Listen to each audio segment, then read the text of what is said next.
నీ వాక్యము నా పాదములకు దీపమును, నా త్రోవకు వెలుగుని ఉన్నది.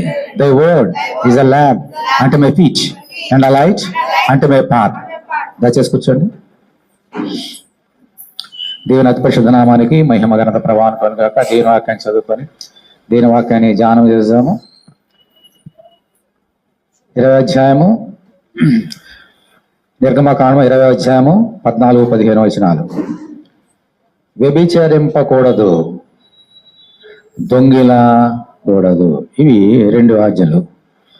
వ్యభిచరింపకూడదు ఎన్నో ఆజ్ఞమ్మా? దేవుడు ఇచ్చిన 10 ఆజ్ఞల్లో 7వ ఆజ్ఞ. దొంగిలకూడదు అనేది ఎన్నో ఆజ్ఞ? 8వ ఆజ్ఞ. ఇంతవరకు మనం ఎన్ని ఆజ్ఞలు జ్ఞాపకం చేసుకున్నాం, ధ్యానం చేసినాం? మొదటి ఆజ్ఞ ఏంటి చెప్పండి? దాసుల గృహమైన ఆజ్ఞలో నుండి నేను రప్పించిన ఒకటి. Very good. 2వది, నేను తప్ప వేరొక దేవుడు ఉండకూడదు. ఆయన ఆకాశం ఎందే కానీ, భూమి ఎందే కానీ, భూమి నీళ్ళ ఎందే కానీ ఉండు, దేవుని పొలం చేసుకోవద్దు. 3వది, దేవుని నామాన్ని వ్యర్థముగా ఉచ్చరింపు వారిని ఎవరిని నిర్దోషిగా పెంచాడు. 4వది, విశ్రాంతిను పరిశుద్ధంగా ఆచరించము. 5వది, నీ దేవుడు యెహోవా నీ కనుగొని దేశంలో దీర్ఘాయుష్యం ఉన్నట్లు నీ తల్లిదండ్రులను సన్మానించు. 6వది, నారాచ చేయము. ఈరోజు 7, 8 ఆజ్ఞని ధ్యానం చేద్దాం. ఏంటమ్మా 7వ ఆజ్ఞ? వ్యభిచారింపవద్దు. అమ్మా 8వ ఆజ్ఞ దొంగలవద్దు. ఈ 2 నేర్చుకున్నారు. మిగిలిన ఎన్ని మిగిలితాయి? 2 వచ్చేవారు. దేవుని స్తోత్రం, హల్లెలూయా. 7వ ఆజ్ఞ వ్యభిచారింపవద్దు అన్నాడు. వ్యభిచారం అంటే ఏమిటి నేర్చుకోవాలి. వ్యభిచారము అని అంటే ఒక స్త్రీ ఒక పురుషునితో, లేదా ఒక పురుషుడు ఒక స్త్రీతో పాపము చేయుట వ్యభిచారం. అలాగే బైబిల్ ఇంకో వర్డ్ ఉంది, జారత్వం అనే మాట ఉంది. అది కూడా వ్యభిచారం లెక్కే. జారత్వము వ్యభిచారం. వ్యభిచారం అని అంటే ఒక పెళ్ళైన స్త్రీ లేదా ఒక పెళ్ళైనటువంటి పురుషుడు పర పురుషుతో కానీ పరణ స్త్రీ కానీ పాపం చేస్తే అదేమంటారమ్మా? వ్యభిచారం. అలాగే పెళ్లి కాని ఒక సహోదరి కానీ, పెళ్లి కాని సహోదరుడు కానీ వేరే వాళ్ళతో పాపం చేస్తే దానిని జారత్వము అంటారు. అర్థమైందా? ఒక స్త్రీ ఉంది, పెళ్ళైంది. ఒక పురుషుడు ఉన్నాడు, పెళ్లి కాలేదు. ఇద్దరు పాపం చేశారు. ఆ స్త్రీ చేసింది ఏంటి? వ్యభిచారం. అతడు చేసింది ఏంటి? జారత్వం. ఓకే, అలా వయసు వెర్స. ఇది దేవుని దృష్టికి చాలా భయంకరమైనటువంటి పాపం, వ్యభిచారం అనేది. ఓకే, ఈ వ్యభిచారం అనేది 2 రకాల వ్యభిచారాలు ఉంటాయి. ఒకటి ఆత్మ సంబంధమైన వ్యభిచారము, 2వది శరీర సంబంధమైనటువంటి వ్యభిచారం. రెండింటికి శిక్ష ఒకటే. ఈ 2 చేసిన వారు దేవుని ఉగ్రత నుంచి తప్పించుకోలేరు. దేవునికి శిక్ష అవన్నీ నేర్చుకున్నాం. మరి ఎందుకు ఇంత కఠినంగా చెప్తున్నాడు దేవుడు? ఆయన బిడ్డలందరూ మనం కూడా పవిత్రంగా ఉండాలి. మన దేవుడు ఎవరమ్మా? ఒక మాట అన్నాడు, నేను పరిశుద్ధుడు కనుక మీరును పరిశుద్ధులే ఉండుడి. ఇంకో మాట చెప్పాలి, నేను పవిత్రుడు కనుక మీరును పవిత్రుడి. మరి పరిశుద్ధంగా పవిత్రంగా ఉండాలంటే ఏం చేయాలి? మనము వ్యభిచారం చేయవద్దు. ఓకే, ముందు ఆత్మ సంబంధం వ్యభిచారాన్ని నేర్చుకుందాం. ఏంటి ఆత్మ సంబంధ వ్యభిచారం ఏంటి? రెండింటిలో కూడా దేవుడికి ఒకటే, సమానమే. ఏంటి ఆత్మ సంబంధ వ్యభిచారం? తర్వాత శరీర సంబంధ వ్యభిచారం నేర్చుకుందాం. మొట్టమొదటిది ఆత్మ సంబంధ వ్యభిచారం ఎలా ఉంటుందో నేర్చుకుందాం.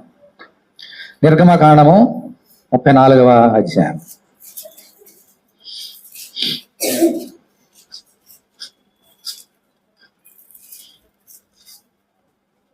నిర్గమకాండము 34వ అధ్యాయము 12వ వచనం చదువుతున్నాను చూడండి. నువ్వు ఎక్కడికి వెళ్తున్నావు? అందరు తీసిరమ్మా. నిర్గమకాండము 34వ అధ్యాయం 12వ వచనం. నువ్వు ఎక్కడికి వెళ్తున్నావు? ఆ దేశపు నివాసులతో నిబంధన చేసుకొనకుండా జాగ్రత్త పడుము. ఒకవేళ నీకు ఉరి కావచ్చును. కాబట్టి మీరు వారి బలిపీఠం పడగొట్టి, వారి బొమ్మలను పగలగొట్టి, వారి దేవతాస్తంభములను పడగొట్టవలెను. ఏలైనగా వేరొక దేవునికి నమస్కారం చేయవద్దు. ఆయన నామము రోషము గల యెహోవా, ఆయన రోషము గల దేవుడు. ఇప్పుడు 15వ వచనం చూడండి. ఆ దేశపు నివాసులతో నిబంధన చేసుకొనకుండా జాగ్రత్త పడము. తర్వాత ఏముందమ్మా? వారు ఇతర దేవతలతో వ్యభిచరించి ఆ దేవతలకు బలి అర్పించినప్పుడు ఒకడు నిన్ను పిలిచినడరా నీవు వాని బలిద్రవ్యమును తినకుండా చూసుకొనుము. మరియు నీవు నీ కుమారుల కొరకు వారి కుమార్తెలను పుచ్చుకొని ఎడల వారి కుమార్తెలు తమ దేవతలతో వ్యభిచరించి నీ కుమారులను తమ దేవతలతో వ్యభిచరింపజేయుదురేమో. జాగ్రత్త సుమా, అందుకని వ్యభిచారము చేయవద్దు అని దేవుడు చెప్పాడు. ఇదేమిటమ్మ? ఇది ఆత్మ సంబంధమైన వ్యభిచారం. ఏమిటంట? మీకు వాగ్దాన దేశాన్ని ఇచ్చాను కదా, మీరు వెళ్తున్నారు, వాగ్దాన దేశానికి వెళ్తున్నారు. అక్కడ అనేక మంది అన్యులు ఉంటారు. వారు రకరకాలుగా దేవతలను చేసుకొని పూజిస్తారు, రకరకాల దేవతలను చేసి పూజించుకుంటారు. మీరు వారితో వియ్యం అందవద్దు, మీ కుమార్తెల్ని వాళ్ళ కుమారులకి ఇవ్వద్దు, అలా మీ కుమారులు ఆ కుమార్తెలు ఇవ్వద్దు. ఎందుచేతనంటే అలా చేస్తే వారితో పాటు మీ బిడ్డలు, మీ కుమార్తెలు, మీ కుమారులు కూడా ఏం చేస్తారు? వారితో పాటు వారి దేవతలతో వ్యభిచరించి నాకు రోషం పుట్టించి శాపాన్ని కొని తెచ్చుకుంటారేమో అన్నాడు దేవుడు. ఇప్పుడు చెప్పండి, ఆత్మసమైన వ్యభిచారం అంటే ఏంటి? ఏంటి చెప్పేశాడు కదా దేవుడు. చెప్పండి, ఆత్మసమైన వ్యభిచారం అంటే ఏంటి?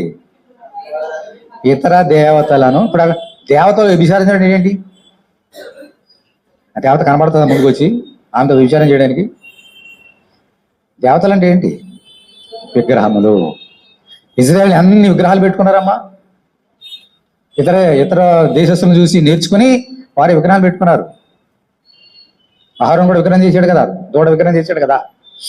వారి ముందు వీరు చేసినటువంటి క్రియలు ఏమన్నారమ్మా దేవుని దృష్టికి? వ్యభిచారము. మరి ఏమన్నాడు? మనం నేర్చుకున్నాం కదా ఇందాక. మొదటి 2 ఆజ్ఞలు ఏంటి? నీ దేవుడైన యెహోవాను నేనే. రెండవది, నేను తప్ప వేరే దేవుడిని కొండకు పైన ఆకాశం మీద కింద భూమి మీద భూమి కింద ఏ పూలు చేసుకోవద్దు. చేసుకొని వాడు పూజిస్తే మన దేవుని దృష్టికి ఏం చేస్తున్నామా? వ్యభిచారము. ఎందుకని వ్యభిచారం చెప్పాలి మీరు? ఇంకో పాపం అనొచ్చు కదా, విగ్రహార్థన పాపం అనొచ్చు కదా. మొదటి 2 ఆజ్ఞలు చెప్పినాడు, వ్యభిచారం అని ఎందుకు అన్నాడు? చెప్పాలి. ఆన్సర్ అక్కడే ఉంది. 10 ఆజ్ఞలు ఆన్సర్. మొదటి ఆజ్ఞ ఏంటి? నీకు పెళ్ళైందమ్మా, ఎంతమంది భర్తలు కావాలి నీకు? నీకు పెళ్ళైంది బాబు, ఎంతమంది భార్యలు కావాలి? అదే బైబిల్ ఏం చెప్తుంది? ఒకడే భర్త, ఒకడే భార్య. మరి దేవుళ్ళు ఎంతమంది కావాలి నీకు? అమ్మా, ఒక స్త్రీ కానీ పురుషుడు కానీ దారి తప్పు చేస్తే వ్యభిచారం అయితే నీకు ఒక్కడే దేవుడు అంటే 10 మంది దేవుళ్ళు పెట్టుకుని నేను ఏం చేస్తున్నాను? వ్యభిచారమే. అందుకని ఇది ఆత్మ సంబంధమైన వ్యభిచారం. ఇజ్రాయేలు ఇంత భయంకరమైన వ్యభిచారం చేసి ఆయనకు రోషం పుట్టించి ఎంతతో కోపం తెప్పించారు, శాపం కొని తెచ్చుకున్నారు అందరూ కూడా. మళ్ళీ ఏమన్నాడు? ఒకవేళ మీ బంధువుల్లో కానీ ఎవరైనా కానీ ఇది పండగ అవుతుంది రండి, మా బలి అర్పిస్తున్నాం, పూజ చేస్తున్నాం, విగ్రహాన్ని చేస్తే సరే వెళ్ళు. అక్కడ బలి అర్పించిన దానిని మీరు తినవద్దు. వాళ్ళు పూజ చేస్తుంటే వారితో కలిసి మీరు చేస్తే అక్కడ వారు పూజ చేసినప్పుడు మనం కూడా పూజ చేసామనుకోండి, మన బంధువులే కదని వెళ్ళి వారు పెట్టింది తిన్నాం అనుకోండి, మనం ఏం చేస్తున్నాం? వ్యభిచారము. మనిషి దృష్టి కాకపోవచ్చు, మనిషి దృష్టికి వ్యభిచారం కాకపోవచ్చు, కానీ దేవుని దృష్టికి ఏమిటమ్మా? ఆత్మ సంబంధమైన వ్యభిచారం. అందుకని చెప్తున్నాడు, మనం ప్రేమించి సరే జాగ్రత్త పడండి, నాకు కోపం తెప్పించొద్దు. మీ దేవుడిని యెహోవాను నేనే, మిమ్మల్ని కాపాడేవాడు నేనే, మీకు సమాధానం ఇచ్చేవాడు నేనే, మేము దీవించేవాడిని, మీకు బిడ్డల్ని ఒలివులు మొక్కలు చేసేవాడు నేనే. నన్నే పూజించండి, నాకే నమస్కారం చేయండి. ఇతరుల దేవతలకు వెళ్ళారా? అది వ్యభిచారము నా దృష్టికి అన్నాడు దేవుడు. ఓకే, అంచేత మనం చాలా జాగ్రత్త పడాలి. ఇజ్రాయేలు ఈ మాట తప్పిపోయి భయంకరమైన పాపం చేస్తారు దేవుని దృష్టికి. మనం అలా ఉండొద్దు. దేవుడు ఏమన్నాడు చూడండి. మళ్ళీ ఇదేమిటో మొట్టమొదటిది ఆత్మ సంబంధమైనటువంటి వ్యభిచారంలో ఇది మొదటి సంగతి. ఏమిటి చెప్పండి? విగ్రహారాధన చేయటం కానీ, అక్కడ ఎవరైతే పూజ చేస్తున్నారో వారితో కలిసి పూజ చేయడం కానీ, వారు పెట్టినవి ఆ బలి అర్పించిన వాటిని పూజ చేసిన వాటిని తినడం కానీ దేవుని దృష్టికి వ్యభిచారము. ఇదొకటి. ఆత్మ వ్యభిచారంలో ఇంకోటి ఉంది. వ్యభిచారం ఏంటో చూద్దాం. లేవే కాండము 20వ అధ్యాయం చూడండి. లేవే కాండము 20వ అధ్యాయం. లేవే కాండము 20వ అధ్యాయం.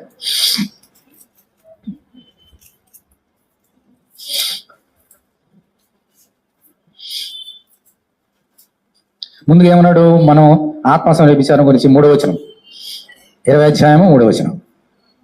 ఆ మనుషుడు నా పరిశుద్ధ స్థలం అపవిత్రపరిచి నా పరిశుద్ధ నామను అపవిత్రపరచుటకు తన సంతానమును మోలేకు ఇచ్చిన గనక నేను వానికి విరోధిని ప్రజల నుండి వాని కొట్టివేతను. మరియు ఆ మనుషుడు తన సంతానమును మోలేకు ఇచ్చుండగా మీ దేశ ప్రజలు వాని చంపక చూచి చూడనట్లు తమ కన్నులు మూసుకుని ఎడల నేను వానికిని వాని కుటుంబమునకు విరోధినై వానిని మోలేకుతో వివరించటకు వారి తరిమి వ్యభిచారము చేయవారిని అందరినీ ప్రజల నుండి కొట్టివేతుంది. ఇదేమిటిది?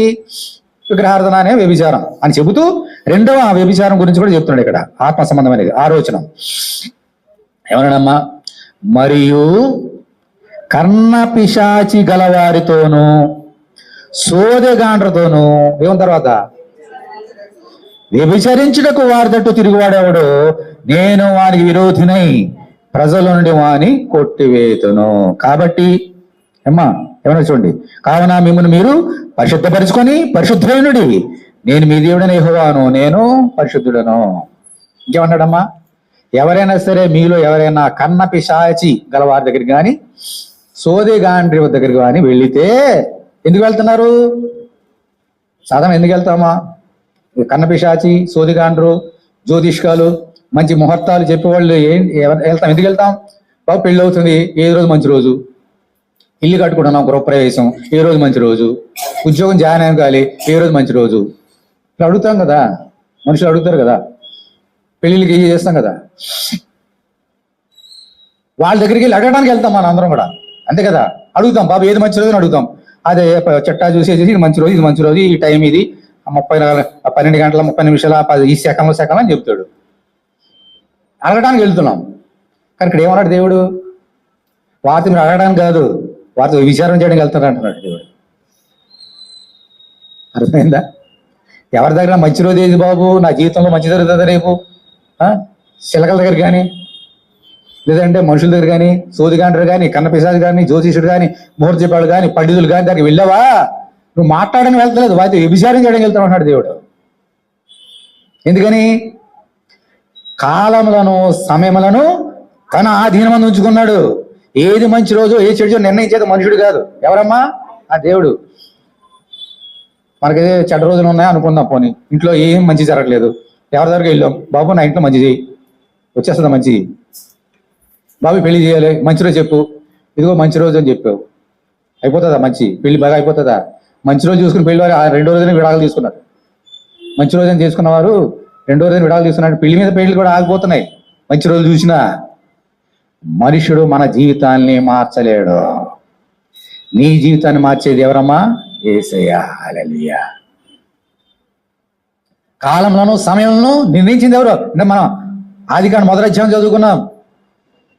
అస్తమైన ఉదయం కలుగుగా ఒక దినమాయను, అది మంచిదే అన్నట్టు దేవుడు చూశాను. దేవుడు చేసింది అంతా మంచిదే. ఆదివారం ఎన్నో రోజు? మొదటి రోజు ఆదివారం. శనివారం 7వ రోజు. ఏ రోజు మంచిది చెప్పాలి మీరు? ఆదివారం మంచిది, మొదటి రోజు కాబట్టి. అవునా? ఏ రోజు మంచి చెప్పాలి? Praise the Lord. హల్లెలూయా. ప్రతిరోజు మంచిదే. ఎందుకని? ఆదివారాన్ని సృష్టించింది ఆయనే. 1 2 3 4 5 6 7 రోజులు సృష్టించింది ఆయనే. ఇది మంచిది కదంటే నువ్వేమంటున్నావు? ఆయన మంచివాడు కదా అంటున్నావు. ఆయన అంటున్నాడు నేను మంచివాడిని, అంత మంచిది అని ఆయన అంటున్నాడంటే ఈ రోజు మంచిది, ఆ రోజు మంచిది కాదు. 24 గంటలు ఎవరు పెట్టారు? ఆయన యేసే చెప్పాడు కదా, పగలు 12 గంటలు ఉన్నాయి కదా, రాత్రి 12 గంటలు ఉన్నాయి కదా. గంటలు అని ఎవరు పెట్టారు? యేసయ్య. ఈ గంట మంచిది, ఈ నిమిషం మంచిది, ఈ సెకండ్ మంచిది అంటే నీళ్ళు కాదన్నట్టే కదా. అటు దేవుడు మంచిది కాదని అర్థమా? అని అంటున్నాడు. నువ్వు విచారం చేస్తున్నావు. నేనేమో 24 గంటలు మంచివే, 7 రోజులు మంచివే, 30 రోజులు మంచివే, 360 రోజులు మంచివే నేనంటే మీరు అది మంచిది మంచిది అంటున్నారేంటి? మీరు వ్యభిచారం చేస్తున్నారు అన్నాడు దేవుడు. మళ్ళీ ఎవరున్నారు అటువంటి వ్యభిచారం చేసేవాళ్ళు? ఎవరన్నా ఏదో మా అడిగాం కదా, ఏదో చెప్పాడు కదా అనుకుంటున్నావేమో, కానీ నువ్వేం చేస్తున్నావు? వ్యభిచారం. ఎంత మరణశిక్ష వ్యభిచారానికి చూపిస్తా తర్వాత. ఇటువంటి తప్పులు చేస్తున్నామేమో ఈరోజు సరిదిద్దుకోవాలి. ప్రతిరోజు ప్రతి వారం చదువుతున్నాం 10 ఆజ్ఞలు, 10 సంవత్సరాలు చదువుతున్నాం. అర్థం తెలిసిందా ఈ రోజన్నా కనీసం మీకు? వ్యభిచారం అంటే ఏమిటో? విగ్రహారాధన చేయవద్దు, ముహూర్తాలు చూడడానికి, మంచి రోజు చూడడానికి పరిగెత్తుకెళ్ళొద్దు. నీ వెంట నీ నీడ వచ్చినట్టు శాపం. ఎక్కడికి వెళ్తావు? వచ్చినప్పుడు నీ వెంట నీడ రాదు, శాపం వస్తుంది, దేవుని ఉగ్రత వస్తుంది. విగ్రహారాధన చేయడానికి వెళ్తున్నాయేమో, తినడానికి వెళ్తున్నాయేమో, వెళ్ళినప్పుడు బాగుంటావు, వచ్చేప్పుడు నీ నీడ రాదు, శాపం వస్తుంది. జాగ్రత్త సుమా. వ్యభిచారము చేయవద్దు. హల్లెలూయా. మరి చేస్తే ఏమవుతుంది? నేను చేస్తా, రెండు చేస్తా. జాగ్రత్త దగ్గరికి వెళ్తాను, వాళ్ళు పెట్టింది తిండా, ముహూర్తాలు చూసుకొని వెళ్తా. ఏమవుతుంది చూపిస్తాడు, ఇప్పుడు ఏమవుతుంది నాకు. నిర్గమకాండము 32వ అధ్యాయం. నిర్గమకాండము 32వ అధ్యాయం మొదటి వచనం. మోషే కొండ దిగకుండా తడువు చేయట ప్రజలు చూసినప్పుడు ఆ ప్రజలు అహరోనుతో కూడి వచ్చి, లెమ్ము, మా ముందర నడుచుటకు ఒక దేవతను మా కొరకు చేయము. ఐగుప్తులో నుండి మమ్మును రప్పించిన ఆ మోషే అనువాడు ఏమాయనో మాకు తెలియదని అతనితో చెప్పిరి. అందుకు అహరోను, మీ భార్యలకు, మీ కుమారులకు, మీ కుమార్తెలకు చెవులనున్న బంగారు పోగులను తీసి నా యొద్దకు తండని వారితో చెప్పగా, ప్రజలందరూ తమ చెవులనున్న బంగారు పోగులను తీసి అహరోనుతో తెచ్చిరి. అతడు వారి వద్దకి వాటిని తీసుకుని పోగరతో రూపం ఏర్పరిచి దానిని పోత పోసిన తోడుగా చేశాను. అప్పుడు వారు ఏమన్నారమ్మా? చదవండి, ఏమన్నారు? ఓ ఇజ్రాయేలు, ఐగుప్తు దేశంలో నుండి నిన్ను రప్పించిన నీ దేవుడు ఇదే అనేది ఏమన్నారమ్మా? 10 ఆజ్ఞలు మొదటి ఏమన్నాడైనా? దాసుల గృహం అయినా ఐగుప్తు దేశం నుండి నేను రప్పించిన నీ దేవుడైనా ఏమో నేనంటే విగ్రహాన్ని చేసుకుని ఏమన్నారు? ఇజ్రాయేలు, ఐగుప్తు దేశం నుండి నేను రప్పించిన నీ దేవుడు ఈ దూడే అంటున్నారు. మై గాడ్, అంటే దేవుడికి చెందవలసిన మహిమని ఎవరికి ఇస్తున్నారమ్మా? విగ్రహానికి ఇస్తున్నారు, దేవతకి ఇస్తున్నారు. అంటే వాళ్ళు ఏం చేశారు? వ్యభిచారం చేశారు. పాపాలు చాలా ఉన్నాయి. ఏం చేశారమ్మా? వ్యభిచారం.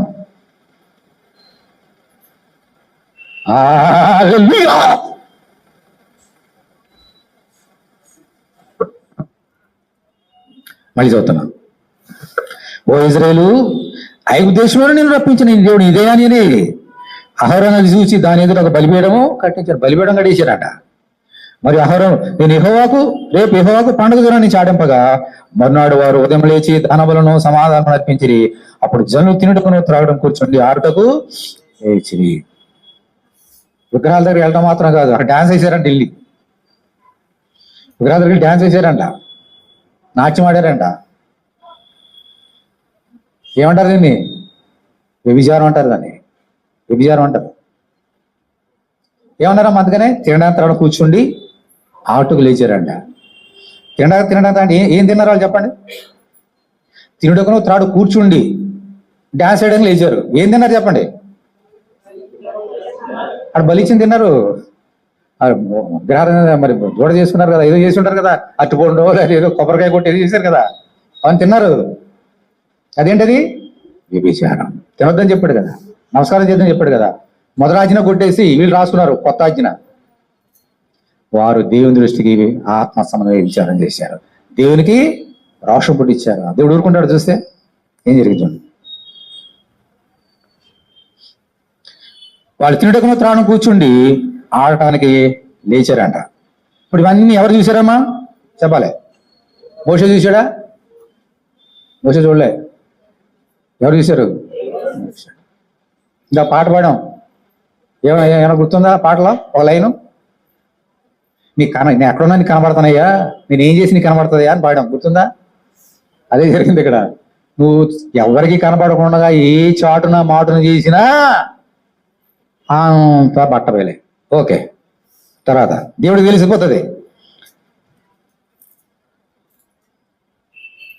తర్వాత చూడండి 7వ వచనం. దేవుడు చూసి ఏమన్నాడు చూడండి.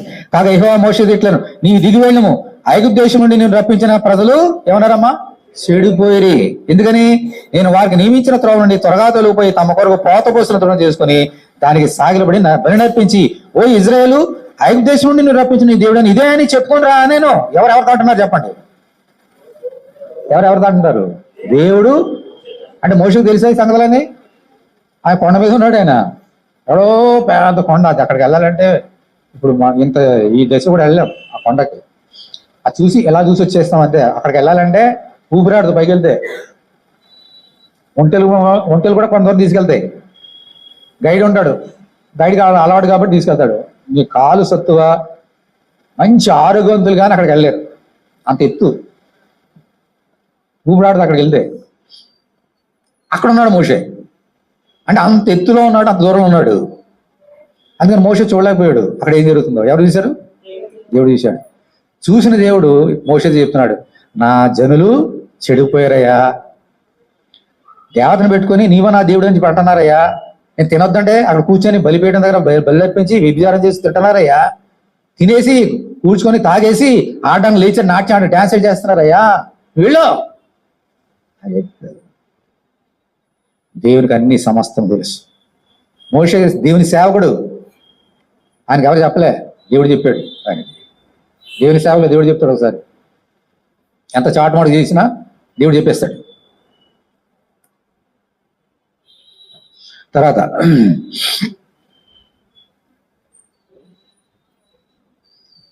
సరే ఇవన్నీ జరిగిపోయిన మన ఆమె తెలుసు. మోషే వచ్చాడు, దిగి వచ్చేసాడు. చూడండి 15 వచ్చింది చూడండి. మోషే శాసనంగా 2 పలకలను చేతపట్టుకుని కొండ దిగి వచ్చాను. ఆ పలకలు ఇరు ప్రక్కను వాయబడినవి, అవి ఈ ప్రక్కను ఆ ప్రక్కను రాయబడి ఉండను. ఆ పలకలు దేవుడు చేసినవి. ఆ పలకల మీద చెక్కబడిన వ్రాత ఎవరి మాతమ్మా? దేవుని చేవరా. ఆ ప్రజలు పెద్ద కేకలు వేచి ఉండగా యెహోషువ ధ్వని విని పాలెంలో యుద్ధ ధ్వని అని మోషేతో అనగా అతడు అది జయధ్వని కాదు, అపజయధ్వని కాదు, సంగీతధ్వని అని నాకు వినబడుచున్నది అన్నాడు. సరే, మోషే పక్కన ఎవరున్నారమ్మా? యెహోషువ శిష్యుడు. కొండ మీదకి ఎవరు వెళ్ళారు? మోషే వెళ్ళాడు. యెహోషువ ఎక్కడున్నాడు? మధ్యలోనే ఆగిపోయాడు. దేవుడు రమ్మని చెప్పలేదు కదా. అంటే కొండకి మధ్యలో ఉన్నాడు. కింద ఏం జరుగుతుందో తెలుస్తుంది, పైన ఏం జరుగుతుందో తెలియకపోయినా.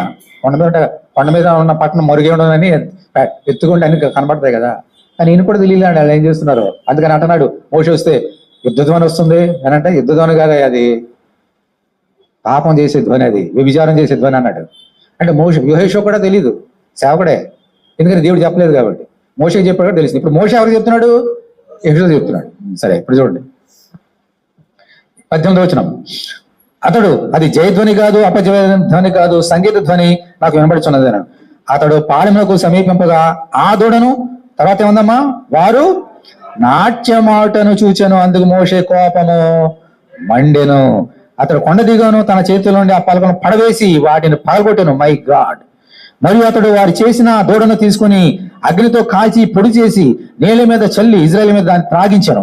అప్పుడు మోషే, నీవు ఈ ప్రజల మీదకి గొప్ప పాపం రప్పించినట్లు వారు నిన్ను ఏమి చేస్తారని అహరోను అడుగుగా, అహరోను సరే చెప్పాడు, అయ్యో నన్ను చంపేస్తాను భయపడిపోయి ఇవన్నీ చేశాను చెప్పినప్పుడు ఏమన్నా చూడండి 25వ వచనం. 25. ప్రజలు విచ్చలుడిగా తిరుగుట మోషే చూచెను. వారి విరోధుల్లో వారికి ఎగదాళి కలిగినట్లు అహరోను విచ్చలుడిగా తిరుగునట్టుకు వారిని విడిచిపెట్టి ఉండారు. ఇప్పుడు తర్వాత 26వ వచనం చూడండి. అందుకు మోషే పాలెం యొక్క ద్వారమున నిలిచి, యెహోవా పక్షమునున్న వారందరూ నా యొద్దకు రండి అనగా లేవీలందరూ అతని వద్దకు కూడి వచ్చిరి. అతడు వారిని చూచి, మీలో ప్రతి వాడును తన కత్తిని తన నడుమును కట్టుకొని పాలెంలో ద్వారం నుండి ద్వారమునకు వెళుచు, ప్రతివాడు తన సహోదరుని, ప్రతివాడు తన చెలికాని, ప్రతివాడు తన పొరుగువాని చంపవనని ఇజ్రాయేలు దేవుడైన యెహోవా సెలవిచ్చున్నాడనను. లేవీలు మోషే మాట చొప్పున చేయగా ఆ దినమున ప్రజలలో ఇంచుమించు 3000 మంది కూలిరి. అప్పుడు మోషే అన్నాడు, దేవుని పక్షాన ఉన్నారా రండి అంటే లేవీలందరూ వచ్చారు. లేవీలు అంటే ఎవరమ్మా? దేవుని సేవకులు.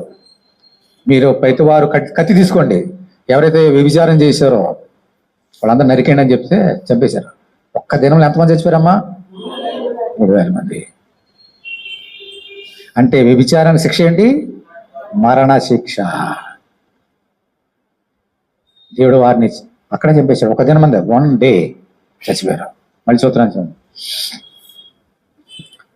లేవీలు మోషే మాట చొప్పున చేయగా ఆ దినం ప్రజలు ఇంచుమించు 3000 మంది కూలిరి. అంటే వ్యభిచారం అనేది మరణ శిక్షతో కూడుకున్నది అమ్మా. ఓకే, మరి ఇంతవరకు మనం ఏం నేర్చుకున్నాం? 7వ ఆజ్ఞ వ్యభిచారం చేయవద్దు. ఏం నేర్చుకున్నాం? ఆత్మ సంబంధమైన వ్యభిచారం అంటే నేర్చుకున్నాం. ఏంటి చెప్పండి? ఆత్మ సంబంధ వ్యభిచారం అంటే మొదటిదేంటి? విగ్రహారం చేసి ఎవరిని పిలిచినా వీళ్ళు అక్కడ వాళ్ళతో కలిసి పూజ చేసిన, వాళ్ళు పెట్టిన తిన్నా, అంటే భోజనం మామూలు భోజనం కాదు, ఇంట్లో పిండి వంటలు కాదు, భలే పిండి వంటలు తిన్నా కూడా అదేంటమ్మది? వ్యభిచారం. ముహూర్తాలు చూడడానికి, ఏది మంచి రోజు అని చూడడానికి వెళ్ళినా అదేంటమ్మది? అది వ్యభిచారం. అలా చేస్తే మనిషి మనకేమొస్తుంది? మరణ శిక్ష. ఇప్పుడు రెండోది ఏం మిగిలింది? శరీర సంబంధం వ్యభిచారము అంటే నేర్చుకున్నాం.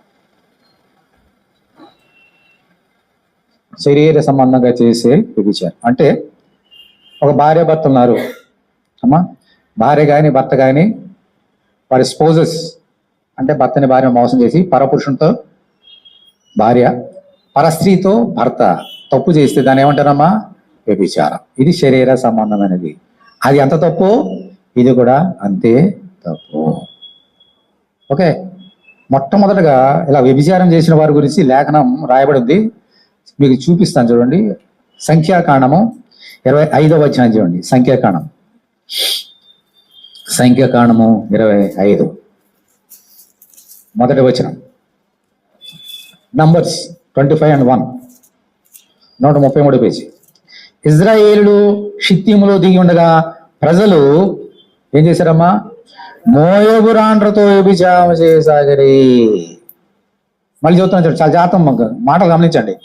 ఇజ్రాయేలు షిత్తీములో దిగి ఉండగా, తర్వాత ఏమందమ్మా? ప్రజలు మోయాబు రాండ్రతో వ్యభిచారము చేసిరని లేదు అంటే ఏంటి? Continuous tense. ఇంకా చేస్తున్నారంట, మొదలెట్టారు, ఇంకా చేస్తూనే ఉన్నారంట. అది అనలేదు. ఇజ్రాయేల్ అందరూ అంటే ఎవరు? ఇజ్రాయేల్ ఎవరు? దేవుని పిల్లలు. మోయాబు రాండ్రు చాలా అందంగా ఉంటారు. వీరందరూ కూడా వాగ్దాన దేశానికి వెళ్ళలేదు, వెళ్తున్నారు. వెళ్తుంటే మధ్యలో ఏమొచ్చిందమ్మా? మోయాబు దేశం వచ్చింది. మోయాబు దేశం వచ్చినప్పుడు ఆ స్త్రీలందరూ అందం కనబడితే బాలాకు, సిప్పోరా, మనం చూసాం కదా, బాలాకి వెళ్ళి సమీపించుకున్నాడు కదా, అక్కడ జరిగిన సంగతులు ఇవన్నీ కూడా. ఈ ప్రజలందరూ, ఇజ్రాయేల్ అందరూ చూసారంట మోయాబు స్త్రీలని, మళ్ళీ బాగా కనబడుతున్నారా అని చెప్పి మొదలెట్టేశారు పాపం చేయడం. ఇదేమిటం? ఇది శరీర సంబంధమైన వ్యభిచారం.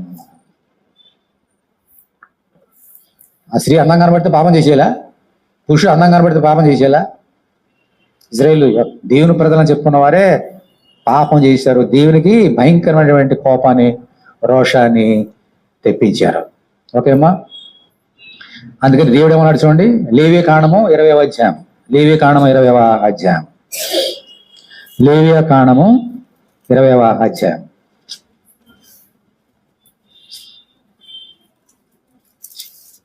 లేవియకాండము 20వ అధ్యాయము 10వ వచనం. లెవిటికస్ 20:10. పరుని భార్యతో ఏమన్నాం తర్వాత? వ్యభిచరించిన వానికి, అనగా తన పొరుగువాని భార్యతో వ్యభిచరించిన వానికి, ఆ వ్యభిచారినికి మరణ శిక్ష విధింపవలెను. మొదటి ఆత్మ సంబంధమైనటువంటి వ్యభిచారం చేసినప్పుడు ఏ శిక్ష విధించాడమ్మా? మరణ శిక్ష. దీనికి కూడా అంతే శిక్ష. రెండు ఒకటే కాబట్టి దేవుని దృష్టికి. ఒక స్త్రీ దారి తప్పి పరపురుషునితో పాపం చేసిన, ఒక పురుషుడు దారి తప్పి పరస్త్రీతో పాపం చేసిన, అది శరీర సంబంధమైన వ్యభిచారము. దానికి శిక్ష ఏమిటమ్మా? మరణ శిక్ష.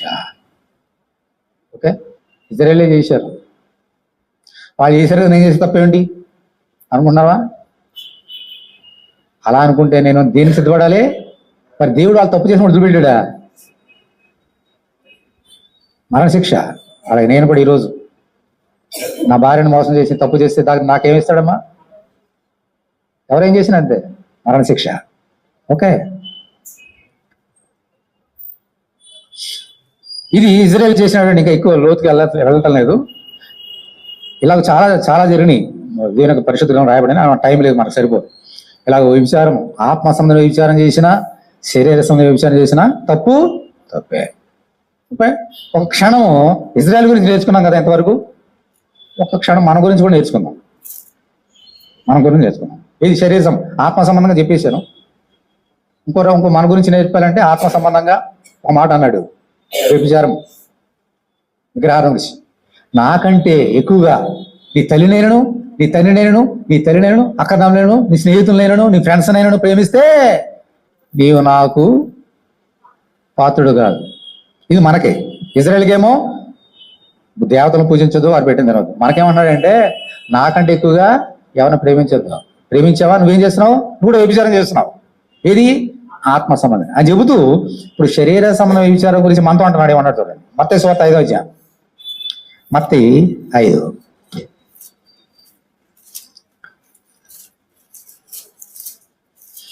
మత్తయి సువార్త 5వ అధ్యాయం 27వ వచనం. అందరూ తీయండి బైబిల్. 6వ పేజీ. 6వ పేజీ, నూతన నిబంధనలు 6వ పేజీ, 27వ వచనం. 5:27. వ్యభిచారం చేయవద్దని చెప్పబడిన మాట మీరు విన్నారు కదా. నేను మీతో చెప్పున్నదేమనగా, ఒక స్త్రీని మోహపు చూపుతో చూచు ప్రతివాడు అప్పుడే తన హృదయమందు ఆమెతో వ్యభిచారము చేసిన వాడగను. నీ కుడి కన్ను నేను అభ్యంతరపరిచినలా దాని పెరికి నీ యొద్ద నుండి పారవేయము. నీ దేహమంతయు నరకములో పడవేయబడకుండా నీ అవయవంలో ఒకటి నశించుట నీకు ప్రయోజనకరము కాదా? నీ కుడి చేయి నేను అభ్యంతరపరిచినలా దాన్ని నరికి నీ యొద్ద నుండి పారవేయము. నీ దేహమంతయు నరకములో పడకుండా నీ అవయవంలో ఒకటి నశించుట నీకు ప్రయోజనకరము కదా అని దేవుడు చెప్తున్నాడు. వ్యభిచారం చేయవద్దని చెప్పబడిన ఆజ్ఞ లేదా మాట మీరు విన్నారు కదా అని చెబుతూ తర్వాత ఏమన్నా, నేను మీతో చెప్పున్నది ఏమనగా. ఏంటి కాంట్రాస్ట్ ఏంటి? విన్నారు కదా, ఎక్కడ విన్నాము? 10 ఆజ్ఞలు విన్నాం. కానీ ఇప్పుడు అన్నాడు, అయితే నేను చెప్పినది ఏమనగా. దాని మీనింగ్ నేను చెప్తున్నానండి. ఎంతవరకు చేసేసారు, అయిపోయింది. కానీ దాని రియల్ మీనింగ్ తీసుకుంటున్నాడు యేసయ్య. ఒక స్త్రీని మోహపు చూపుతో ఒక పురుషుడు చూస్తే అది కూడా శరీర సంబంధమైన వ్యభిచారమే. ముట్టుకొని పాపం చేయక్కర్లేదు. కంటితో కూడా పాపం చేయొచ్చు, వ్యభిచారం చేయొచ్చు. నీ దేహమునకు దీపము నీ కన్నే గనక, నీ కన్ను పవిత్రం ఉంటే నీ దేహం అంతే పవిత్రం ఉంటుంది.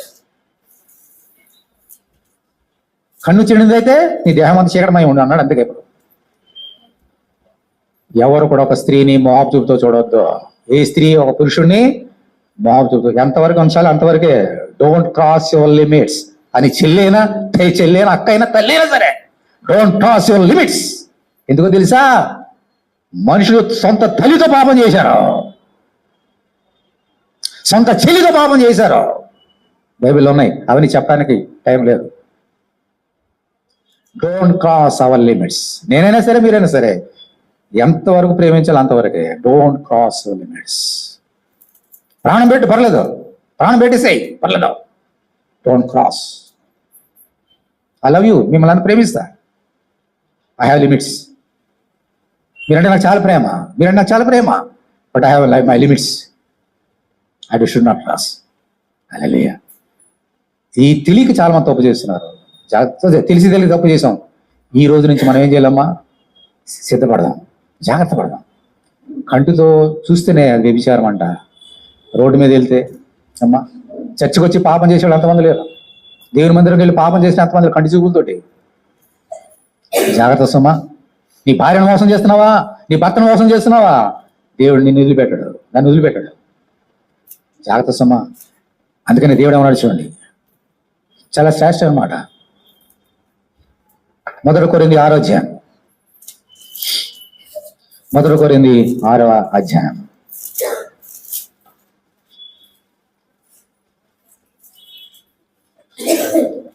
మొదటి కొరింథీ 6వ అధ్యాయం.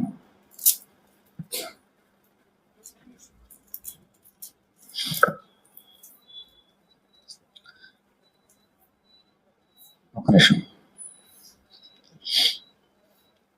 చూడండి, 16వ వచనం. 6:16. వేశ్యతో కలుసుకున్నవాడు దానితో ఏకదేహమై ఉన్నాడని మీరు ఎరుగరా? వారిద్దరూ ఏక శరీరమై ఉందిరు అని మోషే చెప్తున్నాడు కదా. అటువలే ప్రభువుతో కలుసుకున్నవాడు ఆయనతో ఏకాత్మై ఉన్నాడు. జారత్వమునకు దూరముగా పారిపోడి మనుషుడు చేయు ప్రతి పాపమును దేహమునకు వెలుపులున్నది కానీ జారత్వము చేయవాడు తన సొంత శరీరమునకు హానికరంగా పాపం చేస్తున్నాడు. మీ దేహము దేవుని వల్ల మీకు అనుగ్రహింపబడి మీలోనున్న పరిశుద్ధాత్మకు ఆలమే ఉన్నదని మీరెరుగరా? మీరు మీ సొత్తు కారు, విలువబెట్టి కొనబడిన వారు గనక మీ దేహముతో దేవుని స్తోత్రం. హల్లెలూయా. దేవుడు ఏమంటాడంటే, 10 ఆజ్ఞలు తప్పిపోయినా ఈ దేహానికి వెలుపల పాపం అంట. కానీ వ్యభిచారం చేస్తే దేహంలోనే పాపం. అంటే వ్యభిచారం చేసినప్పుడు ఒక స్త్రీని కలుసుకున్నాను అనుకోండి, ఇద్దరు ఏకమైపోతారు కదా, ఇద్దరు ఏక శరీరం అని ప్రభు అన్నాడు కదా. అంటే వ్యభిచారం చేసినప్పుడు దేన్ని నేను పాడు చేస్తున్నా? ఆ శరీరాన్ని. ఎందుకని? ఈ శరీరం ఏంటి? దేవుని యొక్క మందిరం. మీ దేహంలో దేవుని మీకు అనుగుణపడి మీలోనున్న దేవునికి ఆలయం అన్నది మీరు ఎరుగురా. అంటే దేహం ఏంటమ్మా? ఇది దేవునికి మందిరం. పాపం చేస్తే నేను ఏం చేస్తున్నాను? ఈ మందిరాన్ని అపవిత్రం చేస్తున్నానంట. ఇప్పుడు ఎంతమంది ఇక్కడ కూర్చున్నా, ఏమన్నా వచ్చి సిగరెట్ తాగుతుంటే, ఏ బాబు ఏ బ్రాండ్ సిగరెట్ అంటావా, ఏమంటావు నువ్వు? చీపో అంట. బయట తాగేస్తావు. బుడ్డి తీసుకొచ్చి బీరో బ్రాంతి తాగుతున్నావు అనుకోండి, బాబు ఎంత ఖరీదని అడుగుతావా? ఏం చేస్తావు? ఎందుకని? ఈ దేవుని యొక్క మందిరం పాడు చేయవద్దాం. అది నీ శరీరం ఏంటమ్మా? దేవుని మందిరం పాడు చేయకూడదు. వ్యభిచారం చాలా డేంజరస్ సుమా. దేవుని మందిరాన్ని పాడు చేస్తున్నాం. దేవుడు ఈ యొక్క మందిరాన్ని ఎవరిచ్చారు మనకి? మీ మమ్మీ డాడీనా? ఎవరిచ్చారు? దేవుడు. కాబట్టి ఈ మందిరాన్ని ఎలా కాపాడుకోవాలి? ఈ మందిరాన్ని మనం ఎంత శ్రద్ధగా కాపాడదు. ఎందుకని 10 సంవత్సరాల ఇంకా చక్కగా ఈ రోజు కొన్నట్టుగా ఉంది, ఇది ఈ రోజు ఉన్నట్టుగానే ఉంది. ఎందుకని? శ్రద్ధగా కాపాడుతున్నాం. అలాగే నీ దేహం అనే శరీరం కూడా నువ్వు ఏం చేయాలి? ప్రతిదినము ఏం చేయాలి? కాపాడుకోవాలి. ప్రతిదినం కాపాడుకోవాలి. దేవుని దృష్టికి పవిత్రంగా ఉంచుకోవాలి. ఓకే, లేకపోతే ఏమవుతుందా? మనకి మరణ శిక్ష. అంతేనేమన్నాడు చూడండి, ఎఫెసీయులకు రాసిన పత్రిక 5వ అధ్యాయం. ఎఫెసీ 5. ఎఫెసీ 5.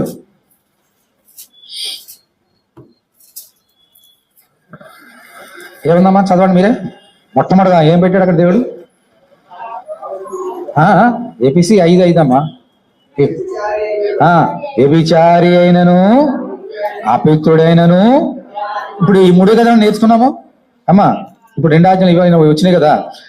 విగ్రహాదుడైన ఉన్నాడు, యోగి అయినను క్రీస్తు యొక్క దేవుని యొక్క రాజ్యమునకు హక్కుదారుడు కాడని సంగతి మీకు నిశ్చయముగా తెలియను. అంటే ఇప్పుడు వ్యభిచారము కానీ 10 ఆజ్ఞలు ఏది కానీ తప్పిపోతే మన దేవుని రాజ్యానికి హక్కుదారునికి వెళ్ళలేము. హల్లెలూయా. మనం ఇంత కష్టపడి దేవుని మందిరానికి వస్తున్నాం. ప్రతి శుక్రవారం, శనివారం, ఆదివారం వస్తున్నాం. దేవుని వాక్యం వింటున్నాం, ప్రార్థన చేస్తున్నాం. దేవుని మందిరానికి వస్తున్నాం. అక్కడ దేవుని రాజ్యం వెళ్ళకపోతే ప్రయోజనం ఉంది? ఇక్కడ వస్తున్నది ఎందుకు? అక్కడికి వెళ్ళాలనే కదా. మరి ఇక్కడికి వచ్చి అక్కడికి వెళ్ళకపోతే ప్రయోజనం ఉంది. అంచేత ప్రభువు నిన్ను ప్రేమించి చెప్తున్నాడు, నా దగ్గర రావాలి. నువ్వు ఈ లోకాన్ని విడిచిపెట్టావు కదా, రావాలి. నీ కొరకే నా ప్రాణం పెట్టా. పోలే, తెలుసు తెలియ చేసావు. ఓకే, మన పాపములను మనం ఒప్పుకొని ఎడదా ఆయన నమ్మదగిన వాడు, నీతిమంతుడు కనుక మన పాపం క్షమించి సమస్త దుర్నీతిని మనను ఒక మాట సిగ్గు లేకుండా ఒక మాట చెప్తున్నాను. ఎందుకంటే ఈ వ్యభిచారం అనేది క్షణికమైన ఆనందమే. లెటర్ జరిగింది ఒకటి చెప్తున్నా వినండి. బోరిస్ బెకర్ అని టెన్నిస్ ప్లేయర్ ఉండేవాడు. బోరిస్ బెకర్ 19 సంవత్సరాల వయసులోనే వింబుల్డన్ టైటిల్ గెలుచుకున్న పెద్ద రికార్డు సృష్టించేశాడు. అంతవరకు 19 సంవత్సరాలు వింబుల్డన్ గెలిచాడు ఎవరు లేడు. వింబుల్డన్ గెలిచాడంటే బోల్డ్ డబ్బులు, కోట్లు వస్తాయి. అలాగా 3 సార్లు గెలిచాడు, 3 సంవత్సరాలు. ఇంకా ఎంత డబ్బు ఉందంటే అంత డబ్బు. ఒకసారి ఎక్కడికో ఆడడానికి వెళ్ళాడు, హోటల్కి వెళ్ళాడు. వాళ్ళందరూ హోటల్ ఉంటారు కదా. ఎవరో రిపోర్టర్ ఎవరో వచ్చారు, ఒక స్త్రీ చాలా అందంగా కనబడింది. ఆయనకి పాపం చేశాడు. ఆమె భయంగా వద్దన్నదో మరి ఏమన్నా మొత్తానికి పాపం చేశాడు. ఆమె కోర్టులో కేసేసింది, నన్ను పట్టుకొని పాడు చేశాడని. అతను పట్టుకొని మొత్తం ఎంత డబ్బు ఉందో అంత కోర్టు లాగేసి పంపించేసింది. కోట్లు క్షణంలో పోయింది. మళ్ళీ చెప్పండి, కోట్లు డబ్బు ఒక క్షణంలో. అప్పుడు ప్రపంచానికి ఒక స్టేట్మెంట్ ఇచ్చాడు ఆయన. క్షణికమైన ఒక్క నిమిషం సంతోషానికి నా జీవితాన్ని పోగొట్టుకున్నాను, కోట్లు పోగొట్టుకున్నాను ఏడ్చాడు. ఎంతసేపు ఆనందం? ఒక క్షణం, ఒక నిమిషం. ఆ నిమిషం ఒక ఆనందం కొరకు కోట్లు పోగొట్టుకున్నాను. ఆయన కోట్లు పోగొట్టుకున్నాడు. క్షణికమైన ఆనందం కొరకు ఈరోజు నువ్వు తప్పు చేస్తే పలక రాజ్యాన్ని పోగొట్టుకుంటావు. అది ఎంత విలువ చెప్పండి? కోట్లు పోయి 4 కోట్లు 5 కోట్లు పోయినాయి. పల్లవ రాజ్యం విలువ కట్టండి, ఎంత విలువ కట్టగలుగుతామా? అదే పోతే జాగ్రత్త సమ్మా. ప్రైజ్ పడాలయ్యా. ఎన్నో ఆజ్ఞ నేర్చుకున్నామా? 7వ ఆజ్ఞ. ఇప్పుడు ఎన్నో దానికి వెళ్దాం. ఏంటి 8వ ఆజ్ఞ చెప్పండి? దొంగతనం చేయవద్దు. ఈ దొంగతనాలు కూడా 2 ఉన్నాయి, ఆత్మ సంబంధం, శరీర సంబంధం. ఈ 2 నేర్చుకోండి. త్వరగా ముంచేస్తారు, చాలా చాలా ఇంపార్టెంట్. వినండి, దొంగతనం అంటే ఏంటి? Very good. దొంగతనం అంటే మీ ఇంటికి వచ్చేసి దొంగలిని చేసుకుని నాకు నచ్చింది తీసుకోవడం. దొంగలంతా జైల్లో ఉంటారు, వాళ్ళే దొంగలు అనుకోకండి. మీది కానిది, పరునికి సంబంధించింది, అది నీ దగ్గర అతనికి తెలియకుండా, ఆమెకు తెలియకుండా నీ దగ్గర ఉంటే త్వరగరాలే త్వరగరండి, ఎందుకంటే ఇంపార్టెంట్. అటువంటివి వేరే వారికి తెలియకుండా ఆ వస్తువులు కానీ, డబ్బు కానీ, ఇంకోటి కానీ నీ దగ్గర ఉంటే, నీ దగ్గరే పెట్టుకుంటే అది ఏమిటమ్మా? దొంగతనము.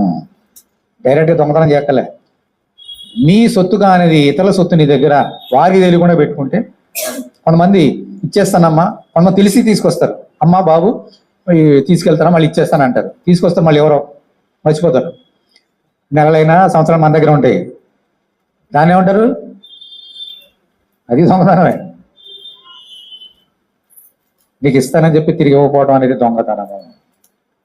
డైరెక్ట్గా దొంగతనం ఉంది, ఇది ఇండైరెక్ట్ దొంగతనం. ఈ దొంగతనాల్లో డెఫినేషన్ నేర్చుకున్నాము. ఇది రెండు ఉన్నాయి. ఒకటి ఏంటమ్మా? శరీర సంబంధం అనేది, ఆత్మ సంబంధం. ముందు శరీర సంబంధం దొంగతనం నేర్చుకున్నాం. మొట్టమొదటి దొంగతనం చేసింది ఎవరు తెలుసా? చెప్పాలి సిస్టర్స్, చెప్పండి. మొట్టమొదటి పాపం చేసింది ఎవరు? మొట్టమొదటి దొంగతనం చేసింది ఎవరు? ఆదో దొంగ తెలియదు, అవో తెలియదు. అమ్మమ్మో ఆదో దొంగవాళ్ళు కాదు, మీ ఆడోళ్ళే. రాహేలు మొట్టమొదటి దొంగ చేసింది మీ రాహేలే. ఏంటి? అదే అదే దొంగతనం చేసి విగ్రహం చేసింది. చూద్దాం. అమ్మ మీ ఆడవాళ్ళు జాగ్రత్త ఉండాలి. ప్రైజులాడు. God bless you, I love you. Okay. ఆదికాండం 31. ఆదికాండం 31. ఆదికాండము 31. సరే, ఇవన్నీ మనకి ఎందుకు ధ్యానం చేశాను. ఎవరు మన యాకోబు తండ్రిని మోసం చేసి మా అమ్మ మాటని అంత మోసం చేసి కూడా అన్నని ఏషావుని. సరే, మేనమామ ఇంటికి వెళ్ళాడు, లాభదారికి వెళ్ళాడు. అక్కడ 20 సంవత్సరాలు ఉన్నాడు. 20 సంవత్సరాలు చక్కగా దేవుడు ఆశ్రయించాడు. తిరిగి ఇంటికి వస్తున్నారు. ఇంటికి వచ్చినప్పుడు జరిగిన సంగతి ఆదికాండం 31వ అధ్యాయం 19. లాబాను తన గొర్రెల బొచ్చు కత్తిరించుటకు వెళ్ళి ఉండగా రాహేలు తన తండ్రి ఉన్న గృహ దేవతలను గట్టి చెప్పలే అంటే దొంగతనం చేసిందంట. ఎవరింట్లో? పక్క ఇంట్లో కాదు, ఎవరింట్లో? వాళ్ళ ఇంట్లోనే దొంగతనం చేసేసింది. దొంగలేను. యాకోబు తాను పారిపోచున్నానని సిరియా వాడైన లాభం తెలియదు. అది బాగా ఉంది. ఇప్పుడు సిరియా వాడైన లాభానికి తెలిసింది. ఆయన విగ్రహాదుడు, ఆయన ఇంట్లో అన్ని బొమ్మలు పెట్టుకున్నాడు. దేవత, ఒక దేవత ఈమె బాగా నచ్చింది. ఎవరికి? రాహేలుకి. భర్తతో పిల్లలతో వచ్చేస్తుంది. ఇంకా శాశ్వతంగా వచ్చేస్తుంది, మళ్ళీ వెళ్ళడం లేదు. ఆమెకి ఏదో మంచి దేవత బాగా నచ్చింది. దొంగిలించిందంట. దొంగిలించింది, వచ్చేసింది. ఈ సంగతి ఎవరు తెలిసింది? లాభాన్ని తెలిసింది. లాభాన్ని తెలిసిన తర్వాత ఏం చేశాడమ్మా? తరుముడు వచ్చాడు. ఈలోగా అతని ఇల్లు ముందు ఇందా చెప్పాను కదా, ముహూర్తాలు చూసేటట్టుగా ఈయన కూడా ఏం చేసేవాడంటే ఆ దేవత దగ్గరికి వెళ్ళి పూజలు చేసుకొని వచ్చేవాడు. ఈ దేవత దగ్గరికి వెళ్తుంటే కనబడలే ఆ దేవత. వాళ్ళేం పారిపోయి చెప్పకుండా, అబద్ధం చెప్పి నిజం చెప్పకుండా, పైగా ఇది కూడా పోయింది. అంటే యాకోబు ఎత్తుకుపడనే ఉద్దేశంతో ఇంకా కోపంతో వచ్చేసాడు. సరే, వచ్చిన తర్వాత ఏమన్నాడు చూడండి.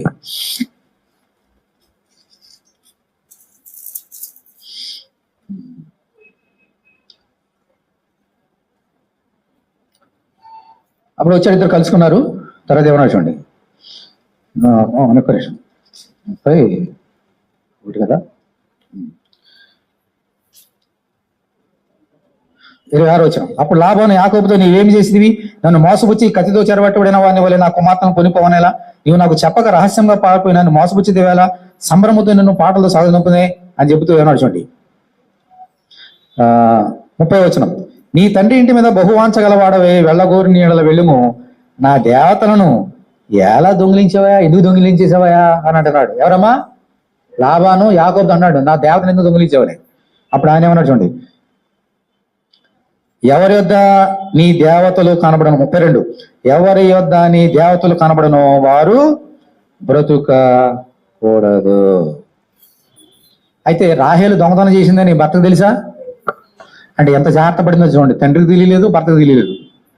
అంత జాగ్రత్తగా దొంగతనం చేసింది, ఎవరు కనబడకుండా. ఓకే, తండ్రి వచ్చాడు, దాచిపడేసింది. ఓకే,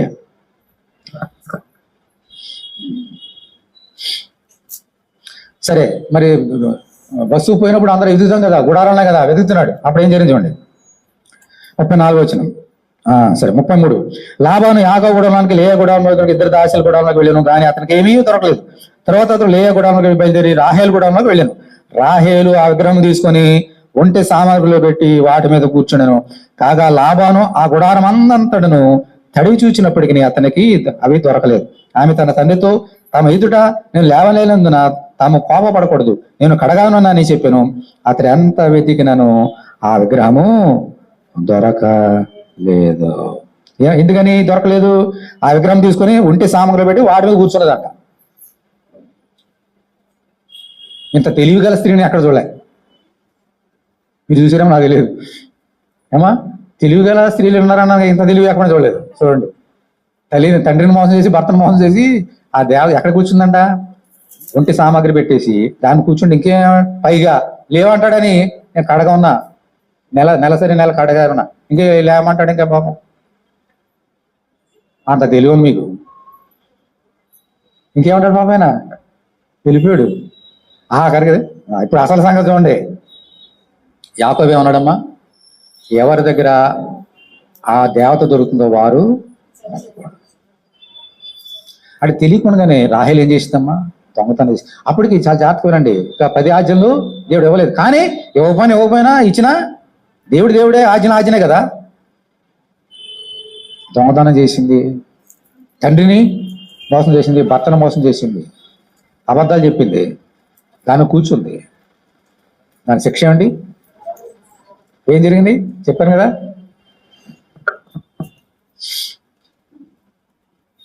35వ అధ్యాయం 16.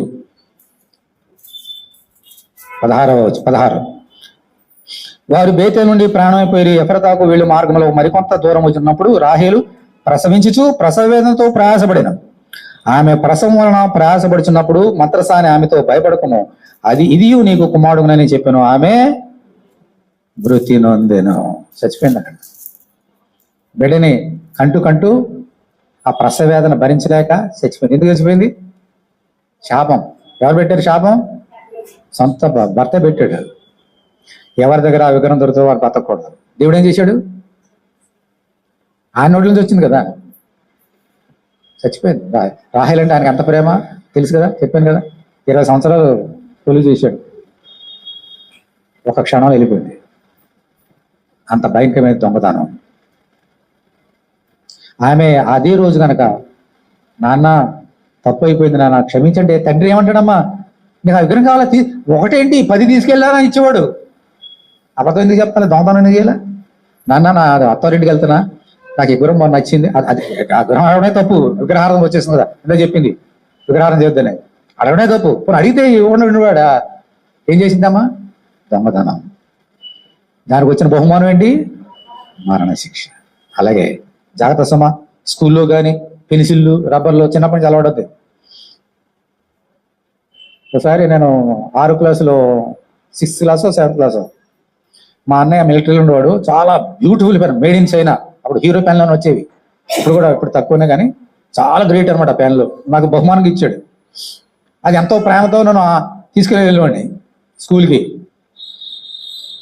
ఓ రోజు కనపడడం లేదు, అది ఏడుపు వచ్చేసింది నాకు. ఇంకా ప్రిన్సిపాల్ దగ్గరికి వెళ్ళి, హెడ్ మాస్టర్ దగ్గరికి వెళ్ళి పెన్న పోయిందంటే పాప ఆయన ఒక లెటర్ రాసి మొత్తం అన్ని సెక్షన్లు పంపించాడు. మరి బ్రదర్ది బాబుది పెన్న పోయిందంటే ఎవరో దొరికితేమని. ఎవడవలేదు, ఎవడో కొట్టేశాడు.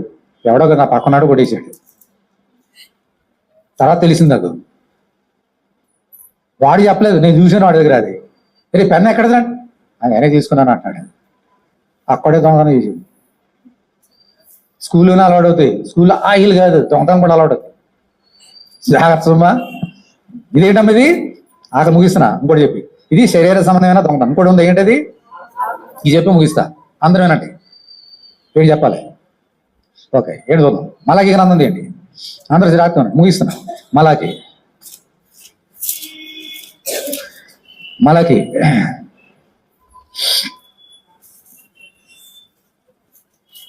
3వ అధ్యాయము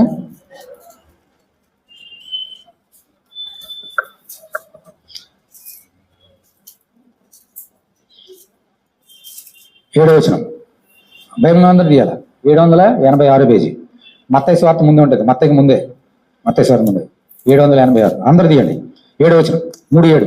మీ పితరుల నాటి నుండి మీరు నా కట్టలను గైకొనడం తోసివేసింది, అయితే మీరు నా తట్టు తిరిగిన నేను మీ తట్టు తిరుగుతున్నాను సైన్యములకు అధిపతి యెహోవా సెలవిచ్చినగా. మేము దేని విషయంలో తిరుగుతామని మీరందరూ. ఇప్పుడు 8వ వచనం దేవుడు ఏమన్నాడు చూడండి.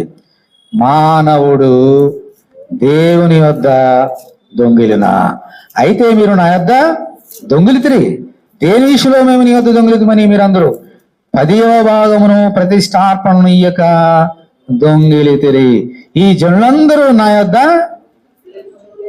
ప్రజెంట్ కంటిన్యూస్ టెన్స్ దొంగిలిచునే ఉన్నారు. మరి ఏమన్నాడు తర్వాత? మీరు శాపగ్రస్తులే ఉన్నారు. విన్నాం, ముగిచేసిన. శరీర దొంగతనం ఎవరెవరితో చేస్తారమ్మా? ఒక మనుషుడు ఇంకో మనుషుడితో చేసి దొంగతనం. ఆత్మ దొంగతనం ఏంటి? ఒక మనుషుడు ఇంకో మనుషుడితో కాదు, దేవుని దగ్గర దొంగతనం చేస్తాడంట. మనుషుల దగ్గర మనుషులు దొంగతనం చేస్తేనే మరి జైల్లో పెడతారు కదా, దేవుడు మరణశిక్ష ఇస్తాడు కదా. మరి దేవుని దగ్గర దొంగతనం చేస్తే ఊరుకుంటాడు దేవుడు? చాలా మంది తెలియక దేవుని దగ్గర దొంగతనం చేస్తున్నారు. ఎలాగూ 10వ భాగమును 10వ భాగమును ఇవ్వకుండా దాచిపెట్టి. ఇప్పుడు మన మధ్యన తీసుకుందాం. మీరు చాలా మంది 10వ భాగాలు ఇస్తున్నారు. నాకు ఇస్తున్నారా? నా చేతులు పెడతారు లేదా అందులో ఇస్తారు. కానీ ఎవరికి ఇస్తున్నారు? దేవునిది. ఇది నేను తీసుకొని ఆ దేవుని కొరకే ఖర్చు పెడతా, దేవుని మందిరం కొరకు ఖర్చు పెడతా. దేవుని సేవడు కాబట్టి నాకు నాకు ఏది కావాలో కూడా ఆయన అడిగి నేను తీసుకో ఉందంట, దేవుడు నాకు ఇచ్చాడు. అంటే మీరు ఇచ్చింది ఆ చేతులు పెట్టినా కానుక పెట్టినా ఎవరికి వెళ్తుంది అది? ఒకవేళ 10వ భాగంలో కానుక మీరు ఇవ్వకపోతే, నేను ఇవ్వకపోతే నేనేం చేస్తున్నానంట? ఎక్కడ? ఎవరి దగ్గర? అలా తగ్గిపోతున్నాయేమో పరీక్షించుకోవాలి. మనం కూడా 10వ భాగంలో కరెక్ట్గా దేవునికి ఇవ్వాలి. నేను చెప్పిన మాట ఇంకో భక్తుడు చెప్పాడా, ఇంకో సేవడు ఎవరు చెప్తున్నారు ఈ మాట? దేవుడు చెప్తున్నాడు. మీరు శాపగ్రస్తులు అయిపోతారు ఇవ్వకపోతే. చాలా మంది మన దగ్గర చిన్న చిన్న పనులు చేసుకొని క్రమం తప్పకుండా, నేను ఒకసారి ఆశ్చర్యపోతా, ఈ 10వ భాగం ఎలాగిస్తారు, ఎలాగ జీవనం గడుపుతాను నేను ఒకసారి నేను కూడా ఆశ్చర్యపోతా. దీన్ని ప్రార్థన చేస్తా వారి గురించి. చిన్న చిన్న పనులు చేసుకొని 10వ భాగం క్రమం తప్పకుండా ఇచ్చేవాళ్ళు ఉన్నారు. కొంతమంది అలక్ష్యం చేసిన వాళ్ళు కూడా ఉన్నారు మందిరంలో. దేవుడు మాట్లాడుతున్నాడు, దేవుని దగ్గర మన దొంగతనము చేయవద్దు. మీరు ఇచ్చే ప్రతి పైసా, కానుక పెట్టలో కానీ నాకు ఇచ్చే ప్రతి పైసా నాకు ఇవ్వట్లేదు, సంఘానికి ఇవ్వట్లేదు, దేవునికి ఇస్తున్నారు. మీరు 10వ భాగం ఇవ్వకపోతే మనం ఏం చేస్తున్నామమ్మా? దొంగతనము.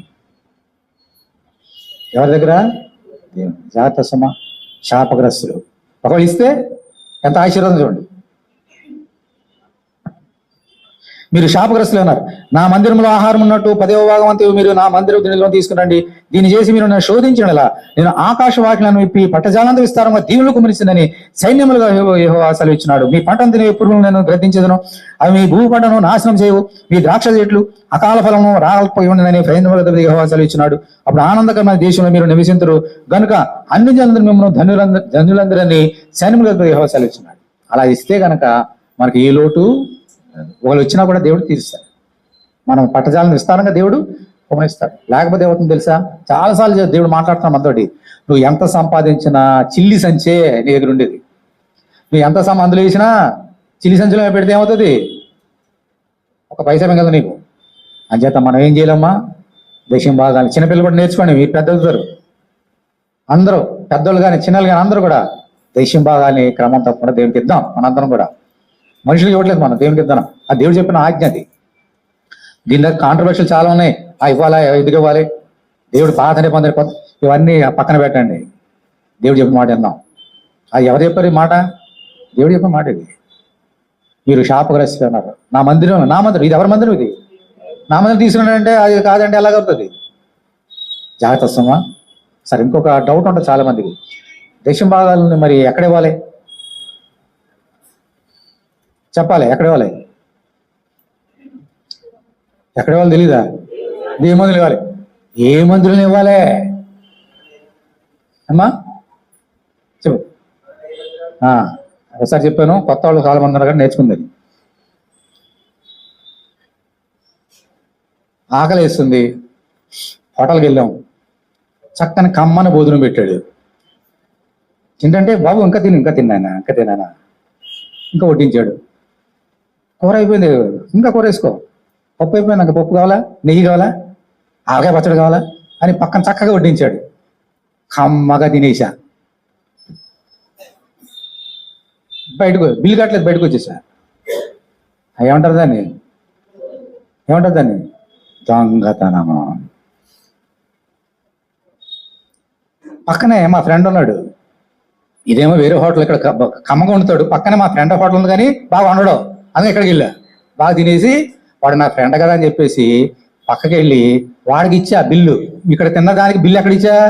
పక్క హోటల్లో నా ఫ్రెండ్ అని ఇచ్చా ప్రేమతోటి. దాన్ని ఏమంటారు? అది దొంగతనమే. ఎక్కడ ఇవ్వాలి? ఎక్కడ తిన్నామో అక్కడ ఇవ్వాలి. చాలా మంది తెలియక తప్పు చేస్తారు. 10 సంవత్సరాల క్రితం హోటల్లో తిన్నాను, ఎక్కడ తిన్నాను? అది గత చరిత్ర. ఇప్పుడు ఏం చేయండి? ఇప్పుడు చరిత్ర ఏంటి? నేడేంటి? ఇదే రక్షణ, నేడే రక్షణ దినం. ఓకే, హోటల్కి వెళ్ళి చక్కగా భోజనం చేసి డబ్బులు ఇస్తున్నాడు టిఫిన్కి, లేకపోతే ఏం చేస్తాడు తెలిసే జైలు పెడతారు దొంగతనం చేస్తే. ఇక్కడ ఏం ఉండదు కాబట్టి పర్లేదు. ఓకే, హోటల్కి వెళ్తే చిన్న కమ్మని ఆవగా పెట్టి నీకు కడుపు నింపుతున్నాడు కదా. ఈ దేవుని మందులో నీకు ఎన్ని కడుపు నింపుతున్నాడు, ఎలా ఏ నింపుతున్నాడు ఒకసారి ఆలోచించి. హోటల్కి వెళ్తే నీ కడుపు నిండుతుంది, ఇక్కడికి వస్తే నీ హృదయం, నీ ఆత్మ పరిశుద్ధమైన పరిశుద్ధమైనటువంటి టేబుల్ నుంచి ఎవరు మాట్లాడుతున్నారా? నేను కాదు, పనికి మాలో నేను కాదు, దేవుని ఆత్మ నీతో మాట్లాడతాడు. అంటే ఇదేంటిది? అక్షయమైన ఆహారం, దేవుని వాక్యమైన ఆహారం నీకు పెడుతున్నాడు దేవుడు. తింటున్నావా ప్రతి వారం? నెంబర్ 1 ఒకటే. ఇదేమిటిది? దాంతో దేవుని వాక్యంతో సమానమైన ఆహారం ప్రతి వారం పెడుతున్నాడా లేదా నీకు? అమ్మ ప్రతి వారం ఇస్తున్నాడా లేదా?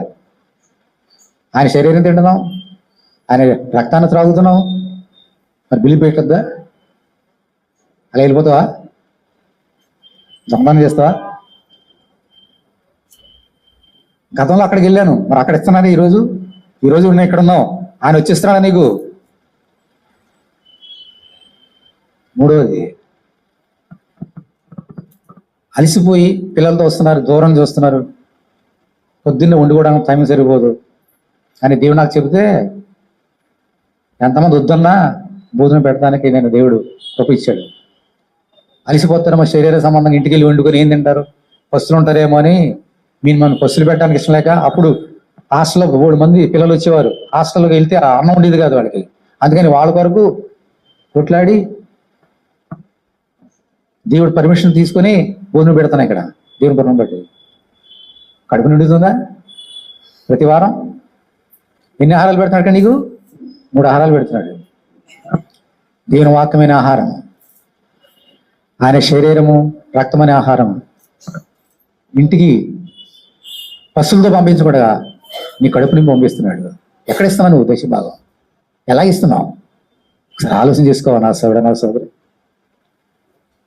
ఇది కూడా ఏమిటమ్మా ఇవ్వకపోతే? దొంగతనము. మనుషుడు దేవుని వద్ద దొంగలినా. దొంగతనం చేస్తే శాపం వస్తుంది. ఈ మాట నేను చెప్పలేదు, దేవుడు చెప్తున్నాడు. ఎక్కడ నిన్ను ఆశ్రయిస్తున్నాడు దేవుడు, ఎక్కడ నేను పైకి తీసుకొస్తున్నాడో వాళ్ళు మర్చిపోవద్దు, మధ్యాహ్నం మర్చిపోవద్దు. వాళ్ళకి అభిమానం ఉంటే, బయట వాళ్ళు ఉంటే వాళ్ళకి ఎంత మర్యాద చేయాలో చెయ్యి, కానీ వాళ్ళు మర్యాద చేసి ఇక్కడ మర్చిపోవద్దు. దొంగతనం చేయక ఇక్కడ దేవుని మాటని ఆలక్ష్యం చేయవద్దు. ఓకే, అంచేత దేవుడు ఈరోజు 2 ఆజ్ఞల ద్వారా మాట్లాడాడు. ఏంటమ్మది? వ్యభిచారం చేయవద్దు. రెండింటికి శిక్ష ఏంటి? దొంగతనం చేసిన ఏమొస్తుంది తెలుసమ్మా? ఒకటే శిక్ష. దానికేంటి? ఇంకా ఈ రోజుల్లో ఇక్కడ ఏం చేసినా కూడా క్షణికమైన ఆనందం పడినా ఆ రాజ్యానికి వెళ్ళాం. ఇది కూడా అంతే. ఇది చెప్పి ముగిస్తున్నా చూడండి. బల్లకి వెళ్దాం. 1 కొరింథీ 6వ అధ్యాయం.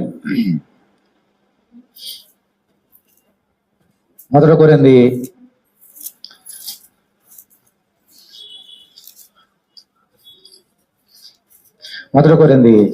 6:10. 10వ వచనం ఏముందమ్మా? మొట్టమొదటి వచనం ఏముంది? దొంగ. ఇందాక ఏం చదువుకున్నది? వ్యభిచారులైనను అంది. ఇక్కడ ఏమని చూడండి, దొంగలైనను, లోబులైనను, త్రాగుబోతులైనను, దోషులైన, దోచుకున్నారను దేవుని రాజ్యమునకు వారసులు నేరారు. కాబట్టి మనం దేవుని దగ్గర దొంగతనము చేయడం. ఒకే ఒక వచనం చూపించి బల్లకి వెళ్ళిపోన్నాం. దేవుని దగ్గర దొంగతనం చేసేవాళ్ళు ఉన్నారు, దేవుని దగ్గర దొంగతనం చేయడం వెనకాల మనం ఉన్నారు. అటువంటి లోకంలో మనం ఉన్నాం. యేసుక్రీస్తు దొంగతనం చేశారు తెలుసా మీకు? యేసుక్రీస్తు దొంగతనం చేశాడు ఒక ఈయన. ఎవరైనా? మా అన్నయ్య యోధ ఇస్కరియోతు. యోహాను సువార్త 12వ అధ్యాయం. యోహాను సువార్త 12వ అధ్యాయం.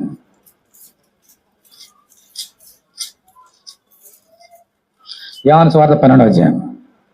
అక్కడ బేతేలుకి వెళ్ళాడు. అక్కడ దేవునికి చక్కని కార్యం జరుగుతున్నది. అక్కడేమో ఏం చేసి చూడండి. కాబట్టి యేసు తాను మృతులను లేపిన లాజరును బేతేలు పస్కా 6 దినాల ముందుకు వచ్చిన అక్కడ వారు ఆయనకు విందు చేసి మాతో ఉపచారం చేశాను. లాజరు ఆయనతో కూడా భోజనం కూర్చున్నప్పుడు అప్పుడు మరియా మిక్కిలి విలువ గల జడామాంసి జడామాంసి ఒక అత్తరు తీసుకుని వచ్చి పాదం పూసి తల ఆయన పాదం తుడిచాను. ఇలా అత్తరాను నేను. అప్పుడు ఆయన శిష్యులు ఒకడు ఎవరమైనా, ఆయన శిష్యులు ఒకడు అంటే ఎవరు? యోధ. ఏమన్నాడు చూడండి, ఆయన అప్పగించున్నాడు ఇస్కరియోతు యోధ. ఆ అత్తరు ఎందుకు 300 దేనారాలకు అమ్మి బీదలకు వేయలేదు. వాడు ఇలాగ చెప్పినది బీద మీద శ్రద్ధ కలేదు కాదు కానీ వాడు దొంగ ఉండి తన దగ్గర డబ్బు సంచి ఉండినందున అందులో వేయబడిన దొంగలించి వచ్చిన కనుక అలా చెప్పాను. యేసుక్రీస్తు అక్కడికి వెళ్తే ఆయన ప్రేమించి కొంత డబ్బులు ఇచ్చేవారంట. ఆయనకి ఆ దేవుని పోషణ అదే కదా. ఈయన ట్రెజరర్గా పెట్టుకున్నాడు. ఆయన దగ్గర డబ్బు సంచి ఉండేది. అందరు ఇచ్చిందంతా యేసుక్రీస్తు ఏం చేసేవాడు? యోధాకి ఇచ్చేవాడు, యోధ అందులో పెట్టేవాడు. ఎవరికి ఇచ్చినా, పేదరికి ఇచ్చినా, యోహానుకి ఇచ్చినా. ఎవరు లేనప్పుడు ఏం చేశాడంట? ఎవరిదా సంచి? వేసేది దేవుంది. అందు నుంచి దొంగతనం చేశాడంట. అటువంటి వాళ్ళు కూడా ఉన్నారమ్మ ఈ లోకంలో. ఏసే దగ్గర దొంగతనం చేసేవాళ్ళు, దేవుని దగ్గర దొంగతనం చేసేవాళ్ళు ఉన్నారు. మనం అలాగూ అనకూడదు కానీ చాలా మన దగ్గర అటువంటి ఛాన్స్ లేదు. చాలా చర్చల్లో అనకూడదు కానీ తప్పదు. లెక్క పెడతారు, కానుక పెట్లు వచ్చినాయి. ఏం గోల్మాలు చెబుతాం మీకు తెలుసు కదా. మనం దేవుని దగ్గర భయం లేదనమాట. ఆ దేవుని సొమ్మాలను భయం ఉండదు. లెక్కలు పెడుతూ బోడు మంది సీసీటీవీ కెమెరాలు దొరికిపోయిన బోడు మంది ఉన్నారు. సరే ఆయన పక్కన పెడదాం. వ్యభిచారము చేయవద్దు, దొంగెలవద్దు, అందులో లేచినవండి. ఇలా చేస్తే మన దేవుని రాజ్యానికి వెళ్ళాం. ఈ లోపల క్షణికమైన ఆనందం అంతే. అది శాశ్వతంగా దూరం అయిపోతుంది దేవుడికి. బల్ల చేయబోతున్న దేవుడు ఈ ఆహారంతో మాట్లాడాడు. ఈ ఆహారం పెట్టబోతున్నాడు, తర్వాత ఆహారం పెడతాడు. పరీక్ష చేసుకున్నాం. తెలిసి తెలియక తప్పులు చేస్తూ ప్రభువా క్షమించని ఇప్పుడే ఆ రక్తం చేత పడుకున్నాం. అందరు కళ్ళు మూసుకోండి.